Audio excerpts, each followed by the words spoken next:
Assalamu alaikum wa rahmatullahi wa barakatuh, my dear friends. Let's resume by the grace of Allah subhanahu wa ta'ala. Al-Fatiha.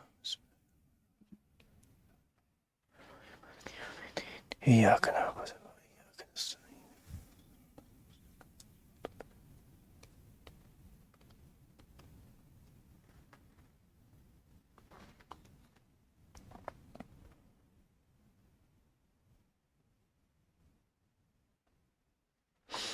Okay, Bismillahir Rahmanir Rahim. Alhamdulillahi Rabbil Alameen. Wa sallallahu wa sallama wa baraka ala Sayyidina Muhammad wa ala alihi وعلى آله وصحبه أجمعين. اللهم علمنا ما ينفعنا وانفعنا بما علمتنا وامنحنا يا ربنا علما وعملا وقربا يا أرحم الراحمين.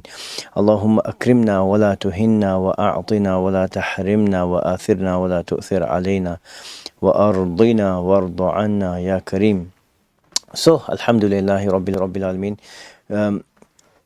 In the previous verses, we looked at the prohibition that Allah subhanahu wa ta'ala gave to the believers of taking the Jews and the Christians who had enmity towards Islam and the Muslims, the prohibition of taking them as allies, as close confidants, and as allies who they would entrust their affairs to, and look forward to their help in times of need.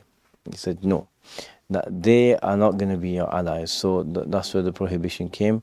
And I will see who should the alliance of a believer be directed to. So he says, إنما وليكم الله ورسوله والذين آمنوا الذين يقيمون الصلاة ويؤتون الزكاة وهم راكعون.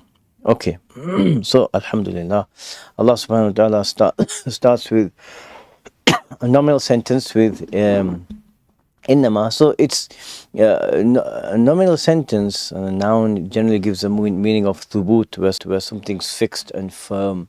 So this is reality. You want to have an ally, or excuse me, you want to have an ally or believers, it's Allah. This is the only ally, and Allah and His Messenger and the other believers. This is the alliance that will benefit. This is the alliance that will save you from harm. This is the alliance that will keep you far from danger. And making an alliance, or hoping for an alliance, or maintaining an alliance with someone who wants to harm you, who wants what's in your worst interest, that's what he wants. Such an alliance is not good for you. They're not allies, right? So he says innama, clearly and obviously. So innama has a meaning of hasr, restriction, and is stating that something is obvious. So clearly, obviously, innama waliyumullahu. So an alliance, a wali comes from waliya, to be close, but he also has this connotation of someone who has care and concern, and a desire for protection, or to protect you. So a guardian is also a good translation. but I feel ally is probably the strongest translation in this regard. So clearly your ally is Allah, right? The one who you turn to in times of need, the one who is giving you this warning and showing you that who your actual which people have your worst interests in mind. So that it's Allah. And so he says innama waliyukumullah. So he didn't say innama awliyaukum Allahu wa rasuluhu wal mu'min walladhina amanu. He didn't say that. So the usage of wali here, ally, is in the singular to show that the true alliance, right, asalatan, is with who? The true alliance is with Allah subhanahu wa ta'ala. That's the basis. The believers individually and as groups, that relationship and that alliance is with Allah the Creator. And then through Him, others enter into that. So the allies of the believer is Allah subhanahu wa ta'ala, and then His Messenger, Rasuluhu, right? His Messenger who guides them with the permission and command of Allah subhanahu wa ta'ala, who took the Sahaba out from the darknesses of their previous beliefs, of idolatry and all these other, horrible practices, into the light of Tawheed and Iman. So it's him. And وَالَّذِينَ آمَنُوا, and those who believe. It's not those who you think you had past alliances with, of the Jews and the Christians. They didn't want an alliance with the believers. بَعْضُهُمْ أَوْلِيَاءُ بَعْض. They're allies of each other. They will look out for each other and they'll want the most best for them, not you, right? And having an alliance with them means that there's a severe attrition of your own relationship with Allah and your own practice of your religion. So discard that. They want harm. They clearly wanted harm for the Prophet sallallahu alaihi wasallam believers. So then he says Allah and the Messenger and the other believers, the other people who have Iman. And then we have a couple of beautiful descriptions of them. الَّذِينَ يُقِيمُونَ الصَّلَاةَ. And I like translating this word yuqimun and its derivatives, iqamatu salah. I like translating them as they perfect the prayer. Why? Because and perfecting the prayer, it's not this impossible task. It really, iqamatu salah is essentially performing the prayer properly whilst following all of the outward rules. That's one aspect. With sincerity, the second aspect, and with focus and concentration and devotion to Allah. Right? You could also you could say the focus and concentration and sincerity, you can put that in one bracket if you want, and validity in another. But it's basically these three things. So they learn how to pray. Sallu kama ra'aytumuni usalli. As the Prophet said, sallallahu alaihi wasallam, Sahih al-Bukhari, pray as you've seen me pray, right? So they pray according to one of the valid methods of the prayer, and so they're following the sunnah of the Prophet sallallahu alaihi wasallam. So there's validity in the worship. And then on top of that, if that wasn't important, then the Prophet sallallahu alaihi wasallam wouldn't have gone out of his way to show people how to pray. A man came to him and he prayed really fast, and he said to him, "Qum fasalli fa innaka lam tusalli." He said, "Rise and pray because you haven't prayed." He'd gone through the motions, but it was too fast. He said, "Go do it again," sallallahu alaihi wasallam. And then he taught him. So those الَّذِينَ يُقِيمُونَ الصَّلَاةِ, they perfect the prayer. Their prayer is about venerating Allah subhanahu wa ta'ala, and expressing their deep appreciation for him and their slavehood, their ubudiyyah to Allah. That's what their prayer becomes. وَيُؤْتُونَ الزَّكَاةَ, and they give zakat, right? And so some of the ulama have argued that also the word zakat can also apply to a voluntary charity. But then we have this bit, وَهُمْ رَاكِعُونَ, and literally it means whilst they are humbled. Right? So the word ruku' can literally refer to like bowing down slightly in front of someone, or just bowing down. Or what is bowing down? An expression of deference, of reverence, of humility and humbleness. So that's what it means here. And they give zakat whilst they're in awe, and they recognize the money is from Allah. Allah has commanded me to give this charity, whether it's, let's say, it's just about the obligatory, the fard, the zakat. Allah has commanded me to give it to those who actually own it, the poor. So just having the money to be able to give zakat is a blessing from Allah. So they recognize that and they appreciate that. So they're humbled and they lower themselves in devotion to Allah subhanahu wa ta'ala. That's what they're doing. So وَيُؤْتُونَ الزَّكَاةَ, and they give their zakat again and again and again. So all of their deeds, yuqimuna salat, present tense, is they're repeated in this way, perfect performance, outwardly, inwardly, giving the zakat over and over, making that person the owner of it. Wahum raki'un, and it's done whilst they are, in awe of Allah subhanahu wa ta'ala's greatness and generosity and favors. So they're humbled before Him.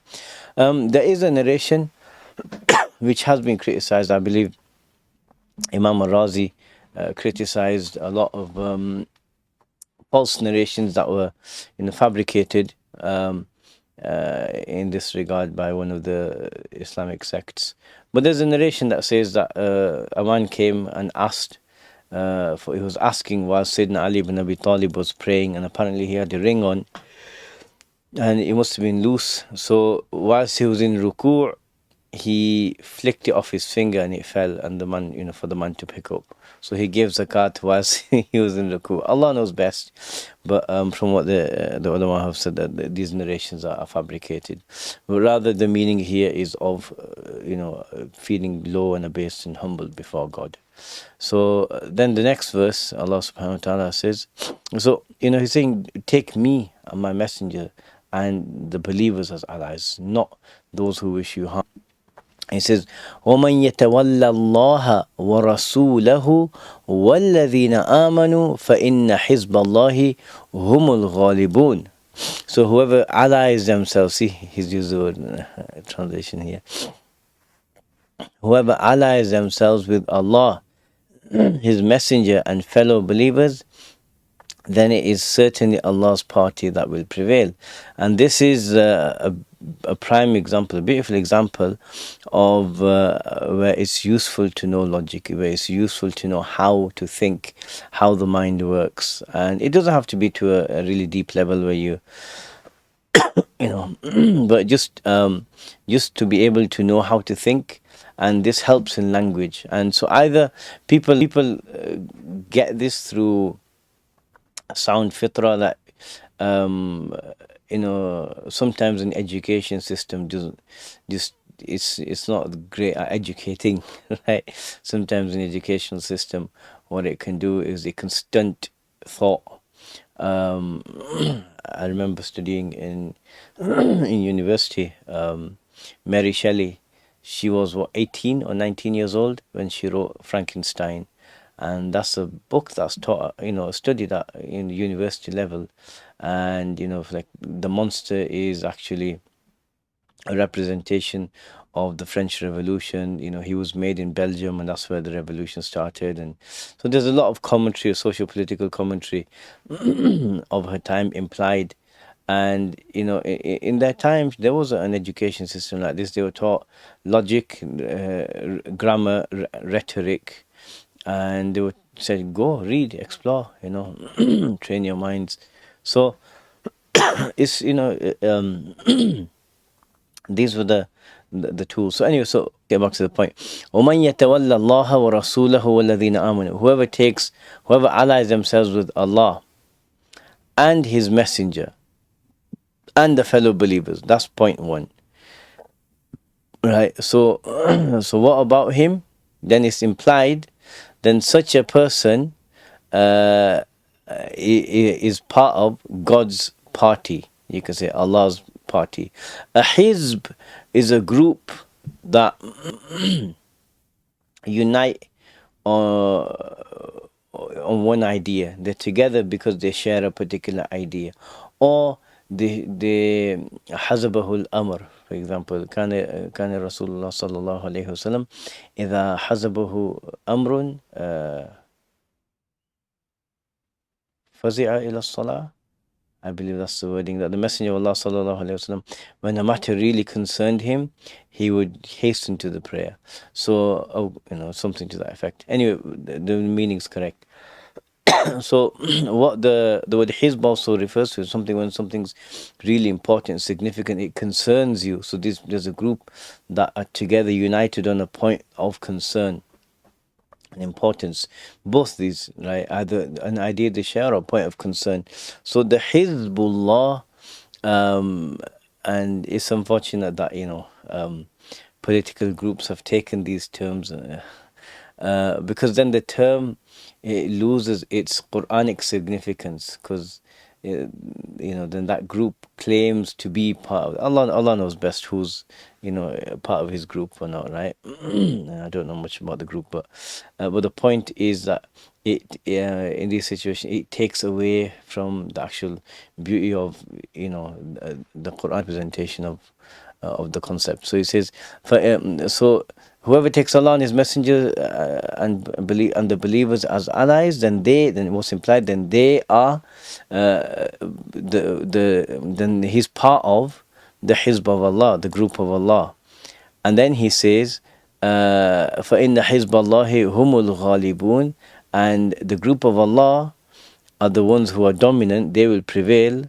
So then what's the result? The natija is that whoever takes Allah and His Messenger and the believers as allies, he will prevail. That group will prevail. That's what the verse is basically is saying. Yeah. So وَمَنْ يَتَوَلَّى, whoever takes them as protectors and allies, and also once again it's mentioned, Allah subhanahu wa ta'ala is mentioned separately, وَمَنْ يَتَوَلَّى, because continuing on this point that He is the one who the alliance is actually with, and the others, the messenger and the other believers are representatives of Him. Also there's a ta'zeem and of the messenger and the believers who are on his side. And so he says, فَإِنَّ حِزْبَ اللَّهِ, then because indeed then the group of Allah, those who are there united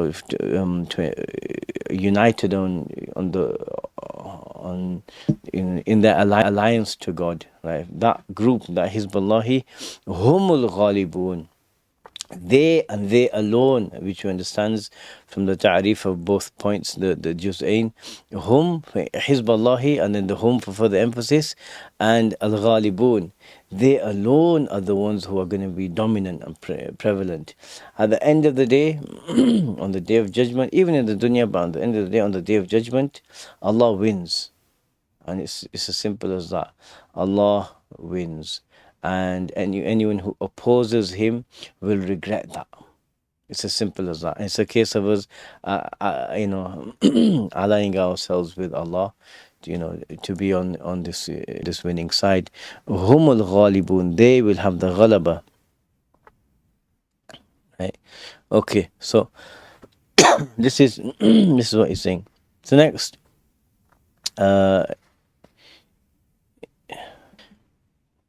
you can also imply actually that those who don't. So there's praise of the believers and the messenger, right, in this verse, and then there's implied criticism of those who don't take Allah and the messenger sallallahu alaihi wasallam and the believers as allies. There's implied criticism of those people, so they won't be, of the successful.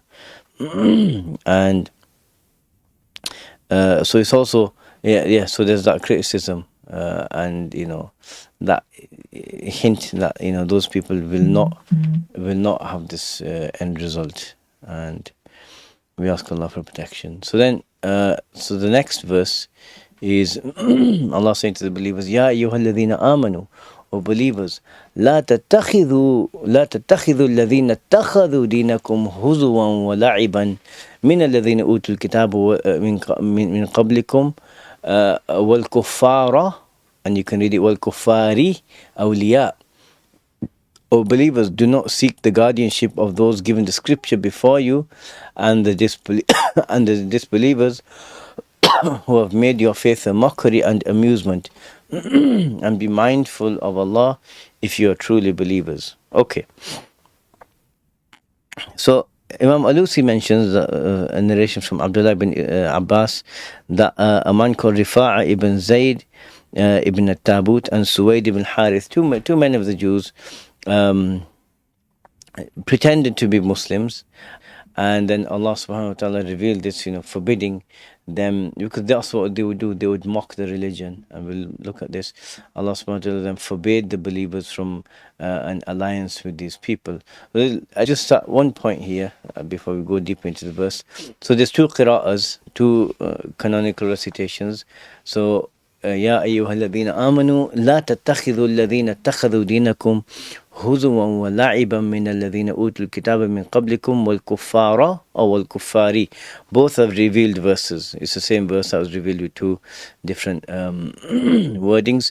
And if you go with the meaning of, if you go with the reading of wal kuffara, it says Allah saying, don't those who mock your religion, don't make them allies. And who are these people who mock your religion? Those of the people of the book, the Jews and the Christians. So don't make them your allies, nor should you make the disbelievers your allies.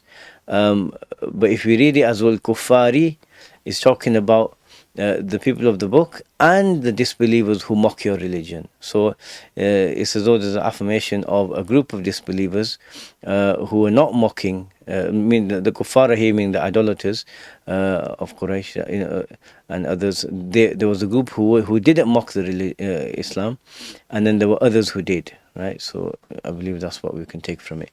So, so what's happening here?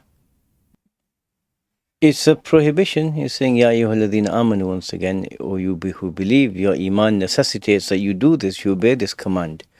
And then this word, ittakhadha yattakhidhu, so it refers to, so the meaning that's implied by the form of the word, the structure of the word, is that there's some sort of effort and takalluf, forcing something. So I like to see it as you treat something in a way it's not designed or it shouldn't be treated. Yeah. So لا تتخذوا الذين اتخذوا دينكم هزوا ولعبا. So it's saying those people الذين اتخذوا, who treated your deen, your religion. And what is deen? So deen can have a number of meanings. Like in the Quran, it's a final decisive judgment. أرأيت الذي يكذب بالدين or مالك يوم الدين, and other verses. And then it can also represent, like in the hadith, many occasions, it can represent a word. It means your personal relationship with God. But here, deen is the entire system, the entire religion that Allah subhanahu wa ta'ala has revealed. There is a connection to the word dain, debt. He created you, so you owe him everything, your existence. So it's the entire system that Allah has revealed, which has ma'alim, as you say, which has notable aspects to it, such as the Quran, such as the prayer, such as the Hajj.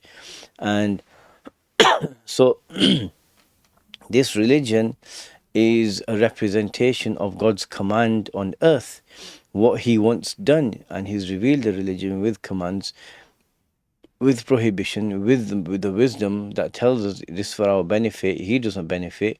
He's given promises of great reward in this life and the next, and he's given threats of punishment in this life and the next. Why? Not because he wants to punish people. Allah subhanahu wa ta'ala, if you have a disbeliever who disbelieves in God from birth until 5 minutes before his death, and he repents and he accepts Islam and repents from all that he's done, his disbelief, that entire lifetime of sins is washed away, wiped away. Allah doesn't want to punish, but for some people, their actions, such as the hypocrisy, or their tyranny, or they're rejecting the signs of God repeatedly, if they end up meeting Allah subhanahu wa ta'ala with this, then yes, there's a punishment promised. And even the punishment is a mercy. The promise of the threat of the punishment, let's say, that's a mercy, because when you hear about it, an intelligent person will think, you know what, I do not want to go near that punishment.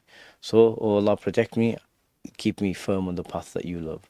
So this is it. So this deen, that is the representation of God's will and command on earth, should not be mocked. It should be honored and venerated. And these people of the Ahlul Kitab know this, because they know Sayyidina Muhammad sallallahu alaihi wasallam is a true messenger. They know what his teaching is true. They know that the things that our religion teaches is actually present in their books, right? Especially those who were there in Medina, they knew this. They were very clear on this, right? They knew that the Quran corroborates the teachings of the previous books. So if you're criticizing the religion of Islam, then what you're saying about your own religion. And the coming verse is really going to tackle this issue. So he says, "La tattakhidhu alladhina." Don't treat these people as allies.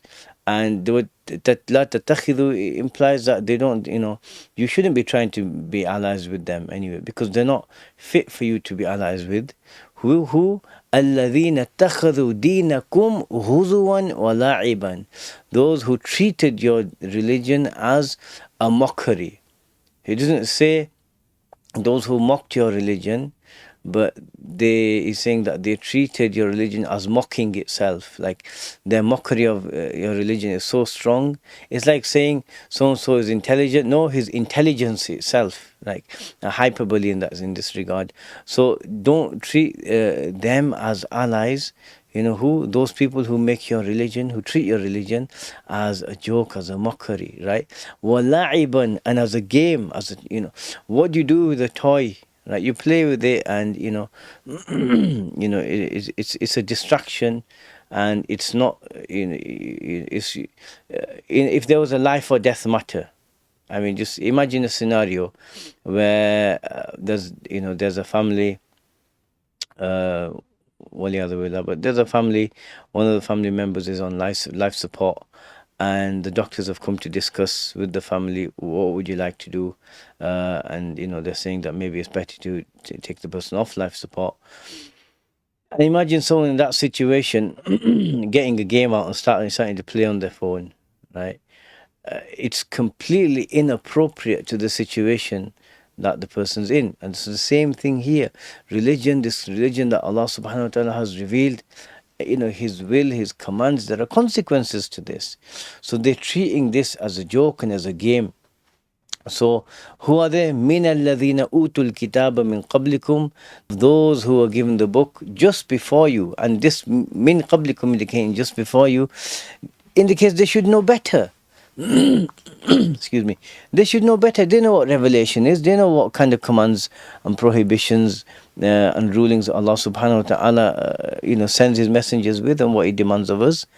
They know this, but yet when they see it just because it's not in their religion, they start mocking it. Right. That's a problem. وَالْكُفَّارَ. So don't take them as allies, neither the kuffar, the idolaters. So this particular group, if you read it with the fatha, like I said, they don't do the mockery. But the other group are people who are doing the mockery. If you read it with wal kuffari. So the mockers are, both groups, and it's a horrible thing. Someone who just sits down, and it comes from arrogance, right? It comes from arrogance where you think you're better than someone or something, and then they just sit down and then they just mock it and laugh at it. And it's a horrible state to be in, especially when you're dealing with the religion of God. So this is something very serious. Sometimes Muslims also fall into this situation where they will actually make a verse of the Quran the butt of a joke, or something about the religion. They'll mock it, and it's dangerous ground. It's dangerous ground, because in some situations mockery can be an act of disbelief, right? Because mockery is a symptom of a deeper problem: disdain and disregard and contempt. So when people have this attitude, contempt and disregard and disdain towards something, they end up mocking it. So it's a serious thing. And then for a lot of the time, believers fall into it, not because they have contempt, but because they just don't see how serious the matter is, right? And like the famous hadith about like a divorce said in a joke is a divorce, and a marriage done as a joke is a marriage. and because they don't see it as serious, something serious enough for them to spend their time and effort in learning. So they get all sorts of problems. So don't treat these people as your awliya, as your allies, right? And this is a mistake, because they don't want any good for you, neither in this world nor the next, right? Rather, they just have enmity in their hearts towards you, and it's Allah subhanahu wa ta'ala and the messenger and the believers, who have goodwill towards the believers in their hearts. Well, who intend goodwill towards the believers. So this is meant to ignite this desire to shun their muwala, shun any alliance or any thought of entertaining an alliance with them in any believer, and to make them obey Allah subhanahu wa ta'ala completely in every way. So what does it do?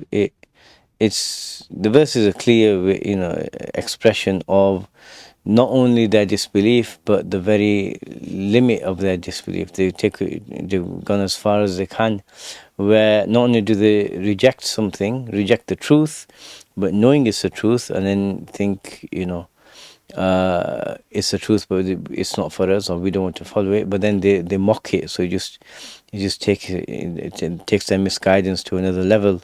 So a lot of criticism in there for that. So disbelief compounded, right? Allah protect us. Wattaqullaha in kuntum mu'minin, and fear God if indeed. So here ilhab, here making them really think, no, I am a believer, so I will do this to prove that I'm a believer. If you really are believers, in kuntum, right? If you really are believers, then fear Allah. And fear Allah, so you can just understand it as a command in general, fear Allah in general, but the stronger way to see it is to say that fear Allah in this regard, in all matters where He's forbidden you and told you not to do. So fear Allah in all those matters, but especially in this matter, in taking these people who have compounded disbelief as allies, right? So we'll stop here, inshallah ta'ala, and continue from this point onwards with the next session. وصلى الله على سيدنا محمد وعلى آله وصحبه وسلم والحمد لله رب العالمين.